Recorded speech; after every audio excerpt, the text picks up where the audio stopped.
experiences some of the most destructive weather in the world. Definitely feels like what a hurricane would feel like. The region is hammered with 24 winter storms each year. Ferocious hurricanes, paralyzing ice storms, blinding blizzards. It is Mother Nature's punching bag. But the knockout punch came in 2014-15 when it experienced a barrage of the most explosive of winter storms, the nor'easter. Nor'easters can wallop an entire region for days, with hurricane-force winds, raging seas, and over 60 centimeters of snow. And that's just what storm hunters Mark and Jaclyn are about to come face to face with. Now that we know that the winds are... Oh, no! Oh! This is the worst case scenario. This whole area is likely going under. I'm exhilarated right now.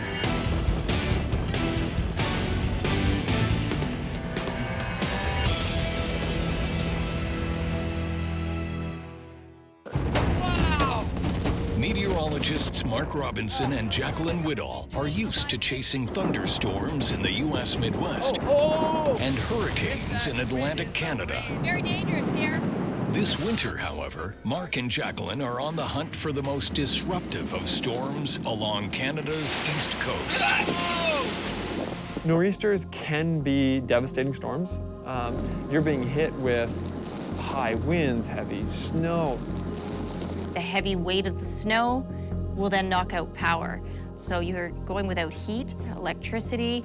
You've got extremely large waves off the ocean, so people are down on the coast can get killed that way. You'll get 100 to 120 kilometer-an-hour winds, huge drifts, whiteout conditions, and that can make things dangerous, to be quite honest. Mark is speaking from experience. He and Weather Network Chief Meteorologist Chris Scott had an encounter with a nor'easter that was more than they bargained for. Always looking for, and it...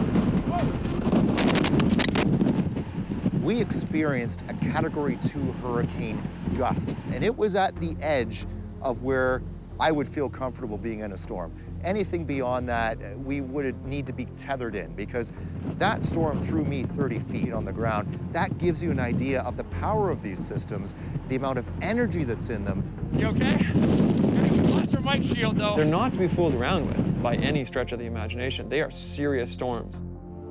Nor'easters happen most frequently in the fall, winter, and spring. These severe weather phenomena occur in only one place in the world. The East Coast of North America is a perfect environment for these massive areas of low pressure we call nor'easters, because we've got a source of warmth and moisture in the Gulf Stream. That's the warm current of water that comes up from Florida and arcs just to the south of Nova Scotia and Newfoundland. Then you need the jet stream to be dipping down to set off one of these storms. Because of that, Scott's winter forecast is calling for an active nor'easter season, with potentially big storms along the eastern seaboard. they're just south of Nova Scotia. Look out, it's going to be a big one. As November arrives, Mark and Jaclyn get the news they've been waiting for. A nor'easter's on its way. Got the snowfall warning in for Fredericton, which is where we're headed. Looking at a long period of snowfall, total amounts of 20 to 30 centimeters expected. The storm hunters scan the radar to plan their route. Drive there, and if it's like half an hour, then we go there, right? Mark and I were trying to get into the most active part of the storm naturally. And the heaviest snow is to the north, so we're trying to catch up to it. But we were right along this snow-rain line, so we got a lot of that kind of heavy, wet snow.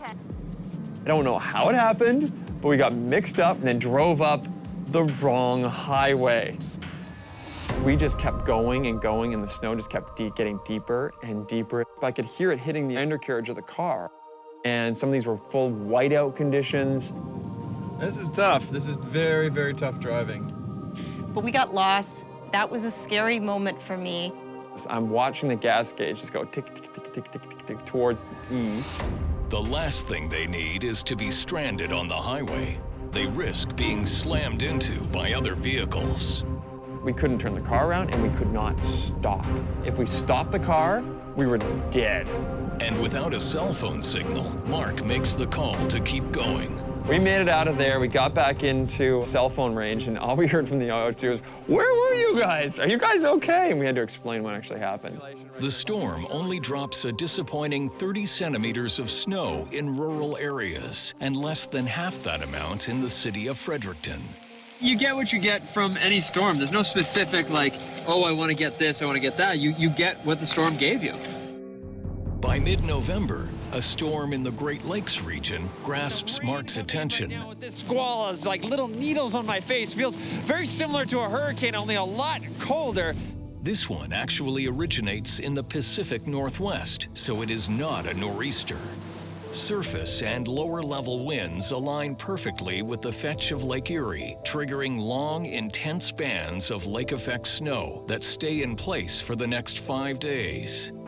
Whiteouts take their toll on drivers in southern Ontario. And across the lake, that same system cripples Buffalo, New York. With as much as 150 centimeters falling, many residents are trapped in their homes. 4 days. We haven't been out in 4 days. A second low-pressure system 3 days later dumps an additional 90 centimeters, adding to their hardship. This is some of the most amazing amounts of snow I've ever seen in one spot, other than the mountains. All the cars are covered. The snowbanks are absolutely gigantic. Once they tunnel out of their homes, drivers still need to find their cars. There's a car under here. With some roads plowed, they may be able to get some essential supplies while they wait for the snow to melt. Getting assistance to those in need becomes an incredible challenge. And further dangers lie in the aftermath of the storm. This is the heart of the snow squall. This is where the most snow dumped. They're digging it out. Well, we have to clear the snow off the roof so it doesn't cave in on us. There's been a few roof cave-ins in the area, so we're kind of worried about it. You know, we'd like to open for business, and we don't want to take any chances with any customers getting hurt. A cubic meter of saturated snow can weigh over 300 kilos. So with as much as 2 meters piled on buildings, some roofs may give way under the pressure. This storm leaves 500,000 people stranded and claims 14 lives in less than a week. As the year ends, East Coasters are wondering where the big storms are. It was a little bit remarkable that we went through December being so warm and so dry. Many places that are usually stormy and have snow on the ground for Christmas in Atlantic Canada didn't have anything. But just as the milder weather has everyone feeling comfortable, the end of January brings a weakening clipper.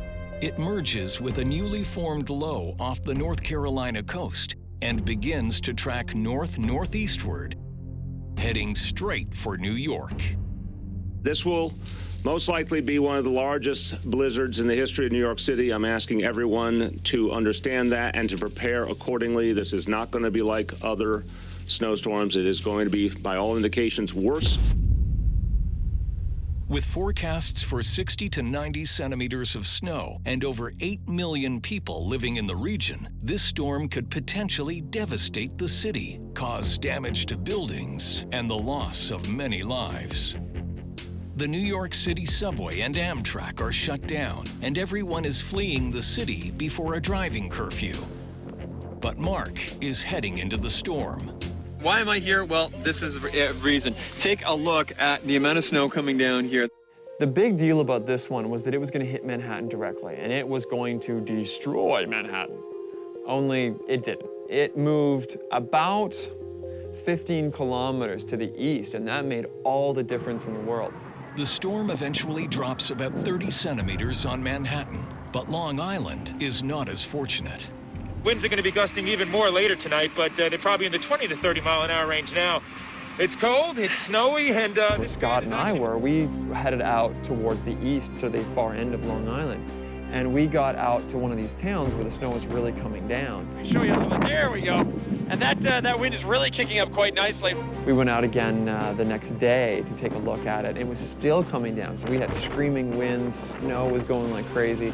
and we were into about 45 to 50 centimeters of snow coming down. The nor'easter isn't over yet. It slams the Boston area, with winds howling at 112 kilometers an hour, and with none of the mercy it shows New York City. Thousands of homes and businesses lose power in the Boston Cape Cod area, and more than 60 centimeters of snow piles up. The monster storm eventually blasts through Atlantic Canada January 27th, with gusts as high as 130 kilometers an hour. The strong winds and blowing snow cause poor traveling conditions once again across the region. By the time it exits the following day, 30 to 40 centimeters has fallen across the Central Maritimes. Until January, nor'easters have been few and far between. Then in February, the pattern changes. Once the jet stream started to launch down towards the eastern U.S., we began to get nor'easters to form. It was this constant ridge in the west coast, warm, dry conditions, and a very active storm track right through Atlantic Canada. One after one, the storms march through, and they are big storms. On February 2nd, February 15th, February 17th, March 15th, each one dumping more and more snow, and with the winds creating treacherous conditions. Because of the relentless onslaught, Mark joins Nate Coleman, the Weather Network's Maritimes reporter in Halifax, to bolster storm coverage. We headed out to Cape Breton and wanted to see if we could once again get those Les Suêtes winds. The term Les Suêtes is an Acadian expression meaning south and east. These winds are born out of a strong nor'easter system that are sucking the air in from the south and east. It comes over the Cape Breton highlands and then slams down to where people live. Quite a bit of wind in here now. It looks like it's absolutely crazy. Les Suêtes winds are one of the most powerful localized winds on the planet. So powerful and dangerous that they can actually flip over vehicles. Poor visibility and extremely high winds are exactly what Mark and Nate are looking for at the Canso Causeway. And the winds looked like they were almost hurricane force, just screaming over the causeway. Temperatures in the minus teens and winds up to 80 kilometers per hour create wind chills near minus 40 Celsius. That's a deadly combination. I had to put on my full goggles at this point because it was so cold. Frostbite was a serious danger, so I had everything covered up. It's really painful on the old head. I'm going to pull this up. On their way back to Halifax, Mark and Nate are unfortunately delayed, a result of the treacherous conditions. The bridge was shut down, and you could see RCMP and other police vehicles on the bridge. An RCMP officer said, yeah, there's been a serious accident. Someone came and airlifted them out. With near zero visibility, 2 cars and a transport truck have collided on the snow-packed highway. I got an email from someone who said, I saw some of your tweets and I saw some of your shots and stuff from that bridge. My brother was head-on by a truck there and killed. Do you have any footage or anything like that? And that hit me hard because you see some of these accidents, you don't think about it. You sort of like, oh, okay, I'm sure everyone's okay, and off you go. Only this time, they weren't okay. As severe as this storm was, there was one that left both storm hunters running for shelter. In Summerside, PEI, the conditions are just worsening as the morning goes on. Earlier this morning... At one point, the snow is falling at a rate of 5 centimeters per hour. Full whiteout conditions, like almost right away. 110 kilometer per hour winds cause up to 15 straight hours of blizzard conditions. I thought, there is no way I'm gonna be able to film this outside because the 2 of us have to stand in front of the camera. So I positioned the camera inside the hotel, through the glass, and then Jaclyn and I went and stood out. This would be it. Yeah, definitely. This is, we're getting our winds ramping up, and they're going to ramp up as we get into the later on into the evening. As it began to get dark, we started to see the drifts in front of these 3 doors that we were filming from just start to get bigger and bigger, and I'm just watching these things going, this is crazy, this can't get any bigger than this. 70 centimeters fall in 2 days. Venturing out in this weather could cost someone their life. But these gutsy storm hunters are determined to report on the storm. Okay, now these are big, big drifts. I can't see a thing out the back. That was full of white out there. This is just nuts, and I don't think we're gonna be able to move very far at all. I can't do this. We're gonna have to find a spot where I can just turn this thing around, I think, and we're just gonna have to go back.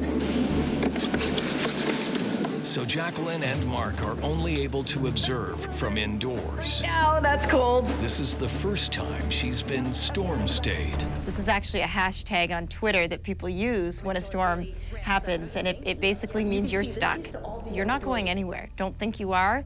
The local police, the plows, everybody shuts down. If you're stuck on the side of the road, it's almost kind of, you're on your own, and that's pretty scary. After a few more days trapped in the hotel, the storm hunters braved the elements to document the effects of the storm. We're trying to get across the street to get a shot, and I lose Mark. I thought Jaclyn was right behind me, because I would sort of look and I'd see a little dark shape. It was very, very difficult to say that that was her.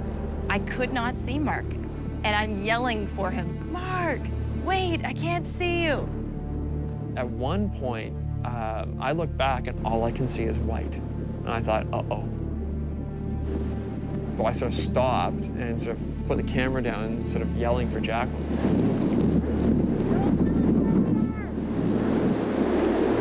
I'm here! Don't lose where we're at.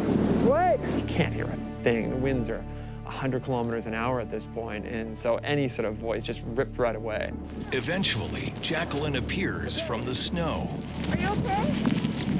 And from there on, we were trying to keep both of us together as best we could, because it got a little scary. It was scary, because you hear stories of people in a nor'easter where they'll think, oh, I can walk home from my neighbors down this country road, and they'll get stuck. There's awful stories where people have died, you know? Once the storm passes, Mark and Jaclyn want to see the aftermath, but Mother Nature has thrown them a curveball.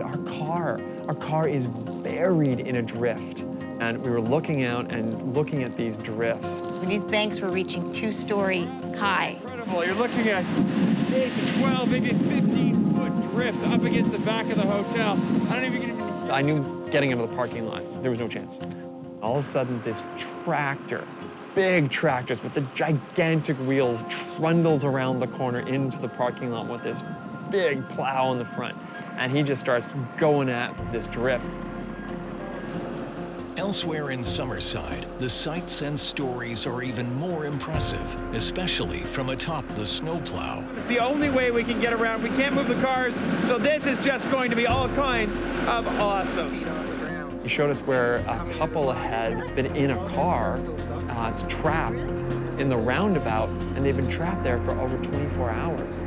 The police, RCMP, and plows all knew that they were there, but nobody could get out to them. Eventually, a plow actually got out to them, rescued them. We were just going through snow canyons in some of these spots. It was just amazing to see how much snow had fallen. In other parts of the region, a switchover from snow to rain, then back to snow, creates chaos. The weight of freshly saturated snow proves too much for the roof of the Halifax Curling Club in Nova Scotia. Thankfully, no one is inside at the time. With storm drains frozen and hidden under snowbanks, rising water makes many roads impassable. And as temperatures drop, flash freeze occurs. For residents cleaning up after the storm, it takes a lot more than a shovel to make any progress. I broke 2 of my snow shovels, and I thought, I'm just going to start kicking the ice.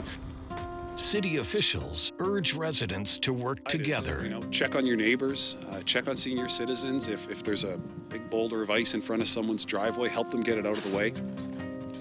Everybody's rising to the challenge. Things like crosswalks and curb corners are getting sort of stuck between the cracks. So what I'm trying to do is shine a light on this, particular issue that affects a lot of people. Halifax and St. John, New Brunswick go on record for one of the snowiest Februaries ever. Many areas in the region see as much as 6 times what they normally get at this time of year. Boy, there's a lot of snow here this morning. It's getting very, very tiring, and there's usually no place to put it. We just keep coming out and go at it, but it is the Maritimes. It was one of the coldest Februaries that they've ever had there. It would drop down to the -20s overnight and then even into the -30s. By mid-March, it is officially spring, but Mother Nature has other plans in mind. There were 2 storms back-to-back that hit Nova Scotia.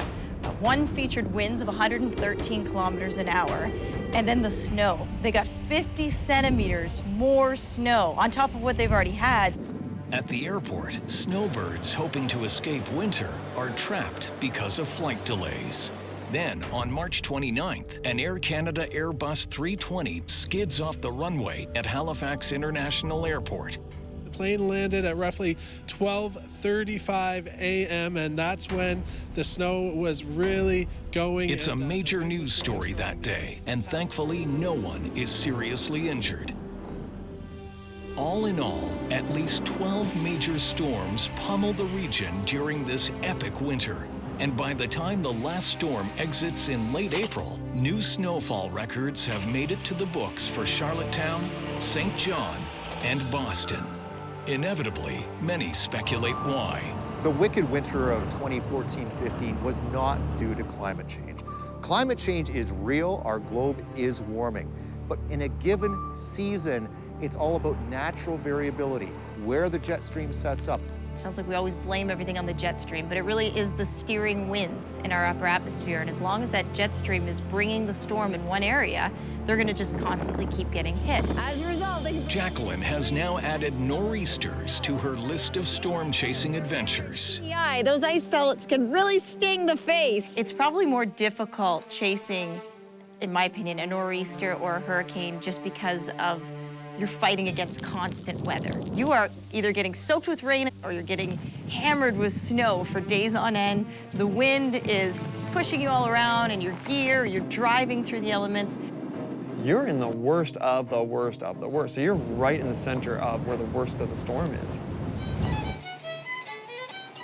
What started hesitantly with intermittent storms and warm temperatures has turned into a spectacular trouncing that will be remembered for years to come. The snowbanks, I will never forget that, the height of those snowbanks. This winter in Atlantic Canada pretty much blew away any other winter I've ever had. The storm hunters have survived the crippling and deadly nor'easter season. The elements have tested their physical and emotional endurance. Once again, they're left awed by the power and unpredictability of Mother Nature in this relentless winter.